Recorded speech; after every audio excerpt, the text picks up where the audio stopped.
Hello students, आप सभी का स्वागत है स्टडी विद गिरी सिस्टर्स में। और हमने चैप्टर 2 स्टार्ट किया था अनुपात का जो बनाकर देखिए मतलब एक्सरसाइज है 2.1 हमने कंप्लीट कर लिया था और 2.2 का भी हमने क्वेश्चन नंबर 1 कंप्लीट कर लिया था।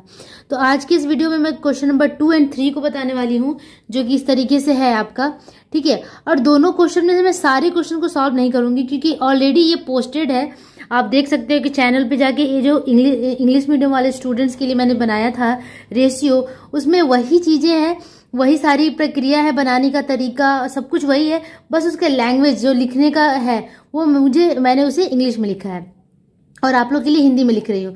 तो मैं यहाँ पे क्या करूंगी कि आप लोग को 2 या 3 क्वेश्चन ही हर पार्ट से बताऊंगी।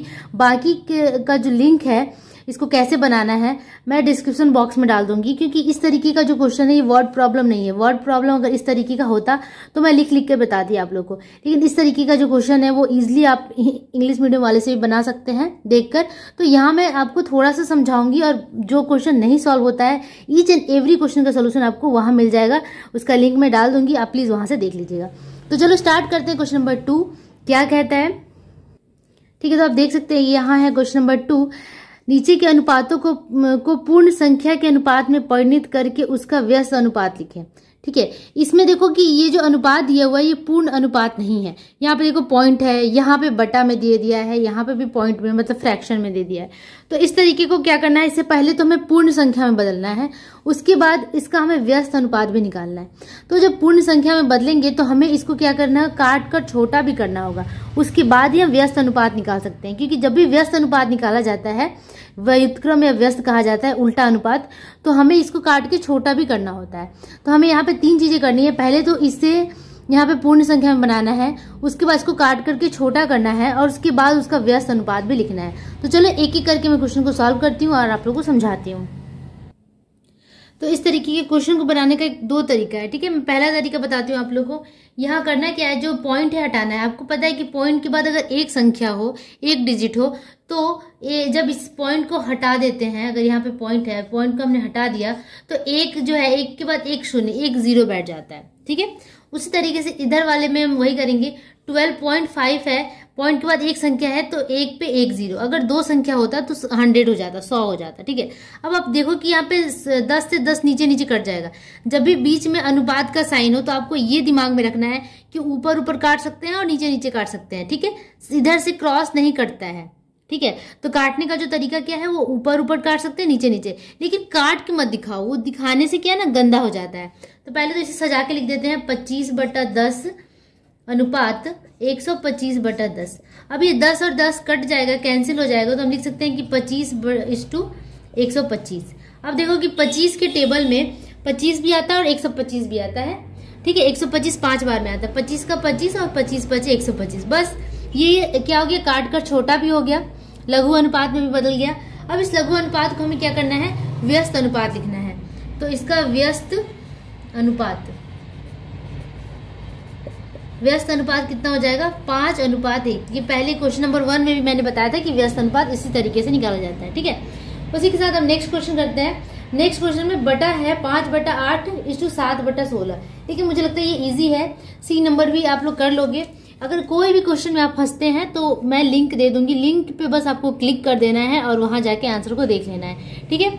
नेक्स्ट क्वेश्चन देखते हैं, डी भी आप कर सकते हैं। अगर नहीं आए तो वहां से आप देख लेना। जो टफेस्ट है वही मैं बता रही हूँ यहाँ पे, क्योंकि अगर मैं दोनों ही वीडियोस में पूरा एक्सप्लेन करने लग जाऊं तो बड़ा ही मुश्किल हो जाएगा मेरे लिए सिलेबस को कंप्लीट करना, ठीक है। तो आप इसको ये मत समझना कि हाँ मैम को आता नहीं है या बताना नहीं चाहती, ऐसा कुछ भी नहीं है। मैंने बता रखा है इसलिए मैं इसको स्किप कर रही हूँ। तो हम डायरेक्टली ई नंबर क्वेश्चन करते हैं। ई नंबर में आपका 22 अनुपात 4.5/7 है। अब यहाँ पे देखो कि 22 को 22 ही लिखना है और 4.5/7 है। इसको पूर्णांक को हमें क्या करना है, इसको सरल अनुपात में सरल भिन्न में चेंज करना है, बदल देना है। तो 7 चौक 28 और 28 और 5 कितना हो जाता है, 28 और 5 हो जाता है 33, है ना, 33। तो 33/7 लिख लेंगे, ठीक है। अब मैंने आपको बताया था इजिली एक नियम कि ऊपर से ऊपर काट सकते हैं, इसके नीचे कुछ नहीं है, इसका मतलब इसके नीचे 1 है, ऊपर से इसको मन में ही काट लो। 11 दूना 22 ठीक है, 11 तिया 33 बटा 7, ऊपर ऊपर हमने काट लिया। अब देखो इसको करना क्या है, क्रॉस मल्टीप्लाई, क्रॉस, ठीक है, क्योंकि अभी नहीं कटेगा, अब ये सबसे लघु अनुपात आ गया हमारा, अब नहीं कटने वाला, लेकिन इसके नीचे हमें बटा दिख रहा है, तो हमें क्या करना है, क्रॉस मल्टीप्लाई। लेकिन जब भी हम क्रॉस करेंगे तो आप एक नियम ध्यान के रखो, इधर वाला पहले करना, ठीक है, इधर वाला आपको पहले करना है। तो 2 सते 14, 14 अनुपात 3 गुना 1 3, ठीक है। मैं एक बार और फिर से बता दूं, हमने यहाँ पे क्या किया कि 2 गुना 7 कर दिया, अनुपात का साइन 3 गुना 1 कर दिया, तो आ गया कितना हमारा 14 अनुपात 3, ठीक है। अब इस 14 अनुपात 3 का इनवर्स रेशियो या फिर व्यस्त अनुपात लिखना है हमें, व्यस्त अनुपात। तो व्यस्त अनुपात इसका क्या हो जाएगा, 3 अनुपात 14, यही आपका आंसर हो जाएगा, ठीक है। तो ई नंबर हमने इस तरीके से बनाया, और बीच में कोई भी क्वेश्चन अगर स्किप आपको लगता है नहीं बन रहा है तो आप वहां से जाकर देख लेना मैं बात, ठीक है। अब हम करेंगे लास्ट के 2 क्वेश्चंस, 2 नंबर का ही। जी नंबर में भी उस तरीके से है, और एच थोड़ा सा पॉइंट थोड़ा सा टफ सा लग रहा है, तो मैं कर देती हूँ आपके लिए। 5 गुना 1 और प्लस 2 कितना हो गया, 7 बटा 5, यहाँ 7 बटा 10 है। और मैंने आपको बताया था कि ऊपर ऊपर कटेगा और नीचे नीचे कटेगा, तो ऊपर से ऊपर को कट करेंगे, 7 एकम 7, 7 के टेबल में इस 2 का साइन 7 एकम 7, ठीक है। अब नीचे नीचे कट करेंगे, 5 का एकम 5 और 5 दूना 10, ठीक है। अब क्रॉस मल्टीप्लाई, क्रॉस मल्टीप्लाई में सबसे पहले ध्यान देना है, इधर का गुना पहले करना है, तो इधर का गुना करेंगे तो 2 एकम 2, 2 गुना 1, और यहाँ पे 1 गुना 1, ठीक है, तो 2 ही हो गया, और यहाँ पे 1। अब इसका व्यस्त अनुपात क्या हो जाएगा भैया, व्यस्त अनुपात, व्यस्त अनुपात हो जाएगा आपका 1 अनुपात 2, यही आपका आंसर हो गया, ठीक है। अब आगे बढ़ते हैं H नंबर क्वेश्चन पे, जो कि लास्ट है, 2 नंबर का H, 2 नंबर का H लास्ट है, हाँ, 4.4 अनुपात 5.61, यही है, ठीक है। तो यहाँ पे हमें क्या करना है कि पॉइंट हटाना है, तो 4 पॉइंट हटा देंगे तो नीचे 1 पे 1 0। यहाँ पे देखो कि पॉइंट के बाद 2 संख्याएं हैं, 2 अक्षर है, तो जब पॉइंट हटाएंगे तो 1 पे 2 0। अब इसको सजा के लिख दो, 44 बटा 10 = 561 बटा 100। अब यहाँ पे देखो कि आप 10 से काट सकते हैं इसको, और 44 से 561 कटेगा कि नहीं, यहाँ पे हमें चेक करना है, ठीक है। तो मैं क्या कर लूँ कि इसको 11 से एक बार कट करके देखते हैं क्या होता है। 11 से 11 चौक 44 कट गया, और ये देखो 11 पचे 55 अगर हम करते हैं तो 6 में से 5 गया 1, यानी फिर से 11 बच जाता है, और 11 एकम 11, मतलब 51 बार में कट जा रहा है 11 से अगर हम काट रहे हैं। तो यहाँ 10 से काटेंगे तो 10 एकम 10, और 10 दहिया का 100, ठीक है। अब हमें देखो ऊपर ऊपर नहीं कटेगा, नीचे नीचे नहीं कटेगा। अब क्रॉस गुना कर देते हैं, तो 4 गुना 10 है ना, क्रॉस गुना, और यहाँ पे 51 गुना 1, ठीक है। तो आ गया कितना, 40 अनुपात 51, 40 अनुपात 51 आ गया। अब इसका हमें व्यस्त अनुपात लिखना है कि अब तो ये कटेगा नहीं, तो व्यस्त अनुपात हमें तब तक काटना है जब तक कि वो सबसे लघु अनुपात में नहीं बदल जाता। जैसे ही वो लघु अनुपात में बदल जाएगा या फिर छोटा हो जाएगा तो हम इसे व्यस्त अनुपात निकाल देंगे, 51:40। तो यही आपका आंसर हो गया। और व्यस्त अनुपात निकालने का तरीका आपको पहले ही पता था, बस इसको पलट देना है, 51 को पहले कर देना और 40 को बाद में। तो इस तरीके से हमने 2 नंबर क्वेश्चन को कंप्लीट कर लिया। आगे बढ़ते हैं क्वेश्चन नंबर 3 पे। अब देखते हैं हम क्वेश्चन नंबर 3 क्या कह रहा है। इसको थोड़ा सा मैं जूम कर लूं। हाँ, देखिए तीसरे नंबर क्वेश्चन में क्या कह रहा है कि नीचे के अनुपातों को मिश्र अनुपात निर्णय करो तथा मिश्र अनुपात में गुरु अनुपात, लघु अनुपात या साम्य अनुपात है, ये बताएं।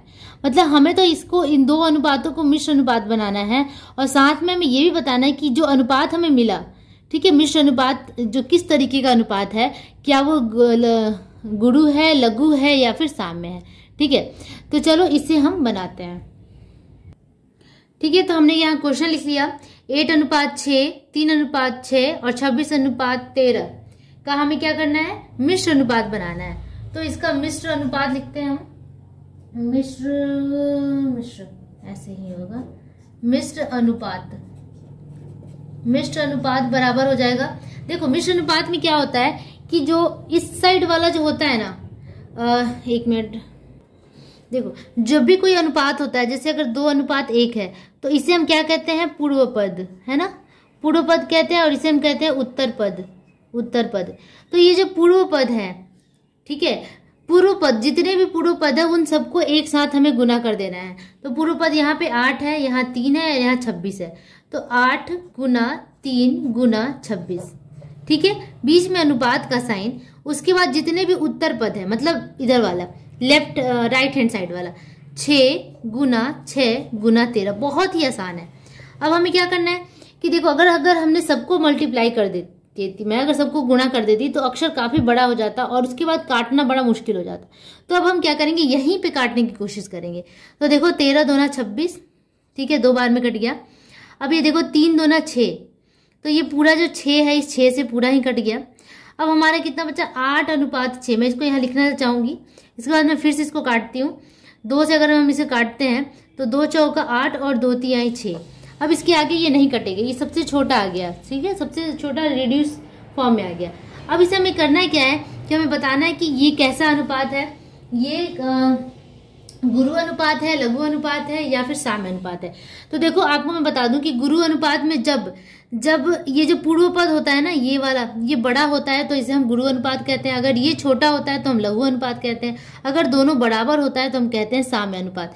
तो यहाँ पे क्या है, ये पूर्व पद बड़ा है तो हम क्या लिखेंगे कि यह एक गुरु अनुपात है ना, यह एक गुरु अनुपात है।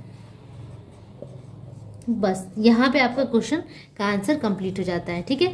तो इसी तरीके से हमने यहाँ पे क्या सीखा, मिश्र अनुपात बनाना, साथ में ये भी आइडेंटिफाई करना कि गुरु अनुपात, लघु अनुपात और साम्य अनुपात कैसे करते हैं।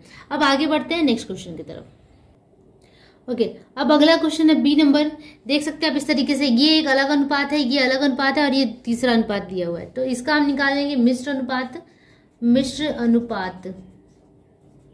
मिश्र अनुपात बराबर सारे पूर्व पद को एक साथ मल्टीप्लाई कर देना है, 7/5 गुना 5/7 गुना 3, ठीक है।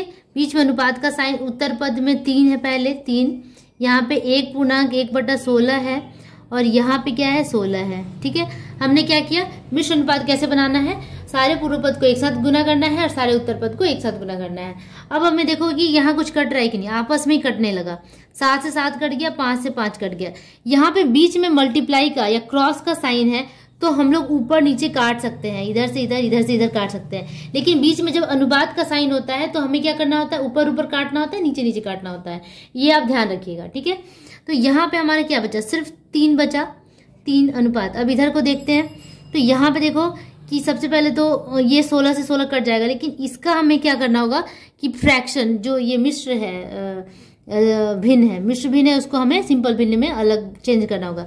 तो 16 गुना 16 और 1 17, 17/16 गुना 16, 16 से 16 कट गया, ठीक है। अब यहाँ पे 3 अनुपात 3 गुना 17 आ रहा है, ठीक है। अब देखो कि 3 अनुपात है तो ऊपर ऊपर, ये नीचे तो कुछ बचा ही नहीं, तो ये 3 से ये 3 कट जाएगा तो 1:17 आ गया, ठीक है। 1:17 यही होगा आंसर। एक बार मैं चेक कर लूँ, हाँ इसी तरीके से है आंसर, 1:17। अब हमें बताना है कि ये लघु अनुपात है, गुरु अनुपात है या फिर साम्य अनुपात है। तो आपको मैंने बताया था कि जब पूर्व पद छोटा होता है तो इसे हम लघु अनुपात कहते हैं। तो हम क्या कहेंगे कि लघु, यह एक लघु अनुपात है, ठीक है, लघु अनुपात है, ठीक है। अब आगे के जो क्वेश्चंस बचे हैं आपके, 2 क्वेश्चन और है क्या इसमें, वो मैं नहीं करूंगी। अगर वो नहीं बनेगा आप तो खुद से प्रैक्टिस कर सकते, बन जाएगा। अगर वो नहीं बना तो आप इंग्लिश मीडियम वाले में से जाकर देख सकते हैं, उसका लिंक मैं दे दूंगी, क्योंकि बनाने का तरीका बिल्कुल सेम है। बस यहाँ जो लिखावट है 1-2 अक्षर का वो भी वही अलग है, बाकी सब कुछ सेम है। तो होप आप लोग को इतना समझ में आया होगा। अगर अच्छा लगे, अगर मैं इतना सारा मेहनत कर रही हूँ आपके लिए, 2-2 बार वीडियोस बनाना बहुत ही टफ होता है हमारे लिए, तो इतना सब कुछ कर रहे हैं। अगर आपको अच्छा लग रहा है और हमें आप सपोर्ट करना चाहते हैं तो प्लीज लाइक जरूर कीजिएगा और हमारे चैनल को भी सब्सक्राइब कर लीजिएगा, ताकि सारे सोल्यूशन आपको इसी तरह मिलते रहे और आप इसी तरह आगे बढ़ते रहें। ओके, इसी के साथ अब मैं टाटा बाय बाय करती हूँ, क्योंकि नेक्स्ट वीडियो में हम आगे मिलेंगे आगे क्वेश्चंस के साथ। ओके, तब तक के लिए keep practising and keep watching, don't forget to share and subscribe. Bye bye.